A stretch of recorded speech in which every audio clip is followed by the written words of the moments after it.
మళ్ళీ 2,30,000 ఉద్యోగాలు, ప్రభుత్వ ఉద్యోగాలు ఖాళీగా ఉన్నాయి.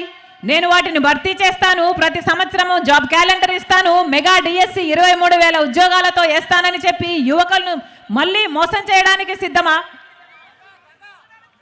రైతులకు 3,000 కోట్లతో ధర స్థిరీకరణ నిధి ఏర్పాటు చేస్తామని చెప్పారు.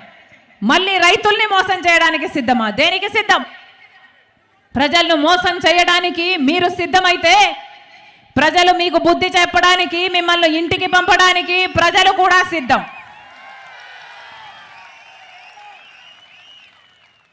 ఎక్కడైనా విన్నారా?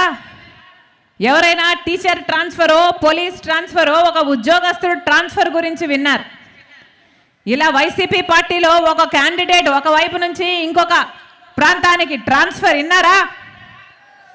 క్యాండిడేట్లను ఒక ప్రాంతం నుంచి తీసుకెళ్ళి ఇంకో ప్రాంతాల్లో పెడుతున్నారు. విన్నారా ఎక్కడైనా? ఏం చేస్తాం? కలికాలం. మొన్నగా అన్నని అడిగాను, ఏమిటన్నా ఇలా నాన్ లోకల్ అవుతాడు కదా, ఒక క్యాండిడేట్ని తీసుకొచ్చి ఇంకొక చోట పెడితే ఎలా ఓట్లు వేస్తారన్నా అని అడిగాను. ఎందుకు చేస్తున్నారన్నా, ఎట్లా వర్కౌట్ అవుతుంది అని అడిగాను. అంటే ఆయన ఏం చెప్పాడో తెలుసా? ఏం చేస్తాం తల్లి, ఇప్పుడున్న క్యాండిడేట్లేమో మాఫియాలు చేశారు, ల్యాండ్ మాఫియా, లిక్కర్ మాఫియా అని బ్రహ్మాండంగా సంపాదించుకున్నారు. ఇప్పుడేమో ఆ క్యాండిడేట్లకి అక్కడ అసమ్మతి ఉంది, అక్కడ ఓట్లేసే పరిస్థితి లేదు జనాలలో. కానీ ఇప్పుడు ఆ క్యాండిడేట్లకు మేము టికెట్ ఇవ్వకపోతే ఆ క్యాండిడేట్ ఇంకొక పార్టీలో చేరతాడు, ఆ డబ్బు ఖర్చు పెడతాడు. మాకేమో డబ్బు కావాలి, క్యాండిడేట్ అక్కడ నిలబడకూడదు. మరి ఏం చేస్తాం తల్లి, ఆ క్యాండిడేట్ని తీసుకెళ్ళి ఇంకో చోట పెడుతున్నాము అన్నారు. అంటే ఒక చెత్తని ఇక్కడ నుండి ఇంకో చోటికి తరలించినట్టు వైసీపీ అభ్యర్థులని ఒక చోట నుంచి ఇంకో చోటికి తరలిస్తున్నారన్నమాట. ఇది ఎక్కడ విడ్డూరం? ఏం జరుగుతుంది మన రాష్ట్రంలో? ఎక్కడ చూసినా మాఫియా, ల్యాండ్ మాఫియా, ఎక్కడ చూసినా మైనింగ్ మాఫియా, ఎక్కడ చూసినా లిక్కర్ మాఫియా. పూర్తి మద్యపాన నిషేధం అని చెప్పాడు జగనన్న గారు. జరిగిందా? ఏమన్నా జరిగిందా? పూర్తి మద్యపాన నిషేధం చేయకపోతే అసలు నేను ఓట్లే అడగను అన్నాడు జగనన్న గారు. పూర్తి మద్యపాన నిషేధం నా మేనిఫెస్టోలో పెట్టాను, నాకు మేనిఫెస్టో బైబిల్, ఖురాను, భగవద్గీతతో సమానం అని చెప్పాడు జగనన్న గారు. అయిందా మద్యపాన నిషేధం? మద్యపాన నిషేధం కాలేదు కదా. ఈరోజు మద్యం అమ్ముతున్నది ఎవరు? సర్కారే మద్యం అమ్ముతుంది. వాళ్ళు ఏది అమ్ముతే అది కొనుక్కోవాలట, వాళ్ళు ఎంతకు అమ్ముతే అంతకు కొనుక్కోవాలట. బయట సామాను, బయట బ్రాండ్లు ఏవి ఇక్కడ దొరకవట. అవునా? ఏం దొరుకుతున్నాయి ఇక్కడ? భూమ్ అట, క్యాపిటల్ అట, స్పెషల్ స్టేటస్ అట, ఆఖరికి డిఎస్సి కూడా అట.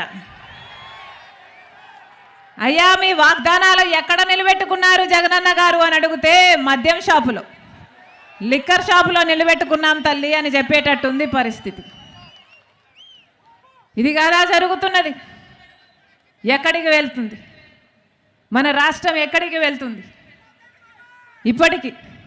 ఇప్పటికీ కనీసం రాజధాని కూడా లేదు మన రాష్ట్రానికి. 10 సంవత్సరాలు అయిపోయిందే. 5 సంవత్సరాలేమో చంద్రబాబు గారు ముఖ్యమంత్రిగా ఉన్నారు, ఇంకొక 5 సంవత్సరాలేమో జగనన్న గారు ముఖ్యమంత్రిగా ఉన్నారు. ఎవరు పట్టించుకున్నారు? మన ప్రత్యేక హోదా గురించి ఎవరైనా పట్టించుకున్నారా? ఆ రోజుల్లో చంద్రబాబు గారు అన్నారు మాకు 10 సంవత్సరాలు. ఆ రోజుల్లో కాంగ్రెస్ పార్టీ 5 సంవత్సరాలు ప్రత్యేక హోదా ఇస్తానని చెప్తే ఆ రోజు చెప్పిన మాట, మోడీ గారు తిరుపతికి వచ్చి 3 నామాల వాళ్ళ సాక్షిగా చెప్పిన మాట 10 సంవత్సరాలు ఇస్తాము అన్నాడు. ఆ 3 నామాల వాడికే పంగనామాలు పెట్టాడు మోడీ గారు. ఇక ఈయన కేడీగాక ఏమవుతాడు? 10 సంవత్సరాలు ఇస్తామన్నాడు. ఇప్పటికి 1 సంవత్సరం కూడా ఇయ్యలేదు. 10 సంవత్సరాలు గడిచిపోయింది, కనీసం ఆలోచన కూడా చేయటం లేదు. ఆ రోజు చంద్రబాబు గారు చెప్పిన మాట మాకు 10 సంవత్సరాలు సరిపోదు, 15 సంవత్సరాలు కావాలి అన్న. ఆ రోజు చంద్రబాబు గారు చెప్పిన మాట 15 సంవత్సరాలు మాకు ప్రత్యేక హోదా కావాలి, ప్రత్యేక హోదా కోసమే మేము పొత్తులు పెట్టుకుంటున్నామని చెప్పాడు. బీజేపీ పార్టీతో పొత్తులు పెట్టుకున్నాడు. ఆఖరికి బీజేపీ పార్టీ గెలిచిన తర్వాత వాళ్ళ మంత్రివర్గంలో పదవులు కూడా తీసుకున్నాడు చంద్రబాబు గారు. తీరా ముఖ్యమంత్రి అయ్యాడు. ప్రత్యేక హోదా కోసం ఏమైనా మాట్లాడా? ప్రత్యేక హోదా మళ్ళీ సంజీవినా అని మళ్ళీ ఊసరవల్లిలాగా రంగులు మార్చిన వాడు చంద్రబాబు గారు. ఊసరవల్లి కూడా మన చంద్రబాబు గారి దగ్గరే రంగులు మారడం నేర్చుకోవాలి.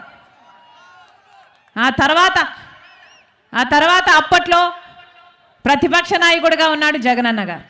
జగనన్న గారు చెప్పిన మాట, రండి 25 మంది ఎంపీలను మొత్తం అందరం మూకుమ్మడి రాజీనామాలు చేద్దాము అన్నాడు.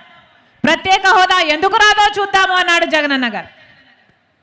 జగనన్న గారు వచ్చిన ఎన్నికల్లో పోటీ చేస్తే ప్రత్యేక హోదా అంశం తీసుకొని పోటీ చేశాడు. ప్రత్యేక హోదా అంశం కోసం నేను కూడా పోరాటం చేశాను. ప్రతి సభలో తిరిగాను. మీరు గెలిపించండి, ప్రత్యేక హోదా వైసీపీ పార్టీ తెస్తుంది అని మేము ప్రతి సభలో చెప్పాను. కానీ ఏమైంది? జగనన్న గారు ముఖ్యమంత్రి అయ్యారు. ఒక్కసారైనా ఒక్క నిజమైన ఉద్యమైనా చేశాడా జగనన్న గారు మళ్ళీ ప్రత్యేక హోదా గురించి? ఒక్కసారైనా మోడీ గారిని ప్రశ్నించారా? ఇన్నిసార్లు ఢిల్లీకి వెళ్తున్నారు వస్తున్నారే, ఇన్నిసార్లు ఢిల్లీకి వెళ్తున్నారు వస్తున్నారే, దేనికి వెళ్తున్నారు? ఆయనను కాపాడుకోవడం కోసం వెళ్తున్నారు, లేకపోతే హంతకుల్ని, సొంత చిన్నారను చంపిన హంతకుల్ని కాపాడుకోవడం కోసం వెళ్తున్నారు తప్పితే ప్రజల కోసం వెళ్ళాడా? ఎప్పుడైనా మా ప్రత్యేక హోదా ఏమైంది అని అక్కడ కూర్చొని ధర్నా చేశాడా? ఎప్పుడైనా మోడీ గారిని నిలదీశారా?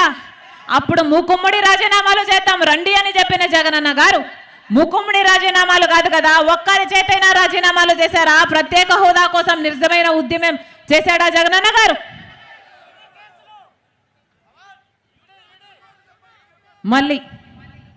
మళ్ళీ చెప్తున్నా, ప్రత్యేక హోదా రావాలి అంటే కాంగ్రెస్ పార్టీ అధికారంలోకి రావాలి.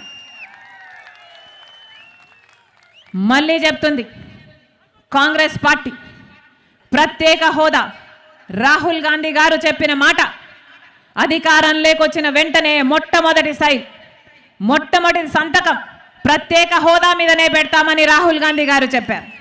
ఆలోచన చేయండి, ఒక మనిషికి ప్రత్యేక హోదా గురించి ఎంత చిత్తశుద్ధి లేకపోతే, ఆంధ్ర రాష్ట్ర ప్రజల గురించి ఎంత చిత్తశుద్ధి లేకపోతే మొదటి సంతకమే ప్రత్యేక హోదా మీద పెడతానని చెప్తాడు.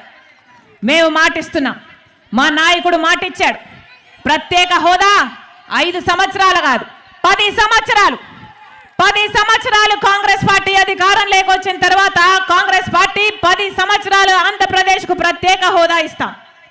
అది కూడా 10 సంవత్సరాలు నిర్లక్ష్యం చేసింది బీజేపీ పార్టీ. కాంగ్రెస్ పార్టీ అధికారం లేకొచ్చిన 10 రోజుల్లోనే ప్రత్యేక హోదా ఆంధ్ర రాష్ట్రాల్లో అమలు చేస్తామని రాహుల్ గాంధీ గారి మాటగా చెప్తున్నాం.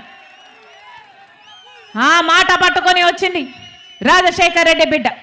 ఒక ప్రత్యేక హోదాయే కాదు, ప్రత్యేక హోదా రావాలి అంటే కాంగ్రెస్ పార్టీ అధికారంలోకి రావాలి. పోలవరం ప్రాజెక్టు పూర్తి కావాలి అంటే కాంగ్రెస్ పార్టీ అధికారంలోకి రావాలి. మనకు తలెత్తుకునేటట్టు ఒక రాజధాని కావాలి అంటే, ప్రత్యేక హోదా కావాలన్నా, పోలవరం కావాలన్నా, రాజధాని కావాలన్నా కాంగ్రెస్ పార్టీ అధికారం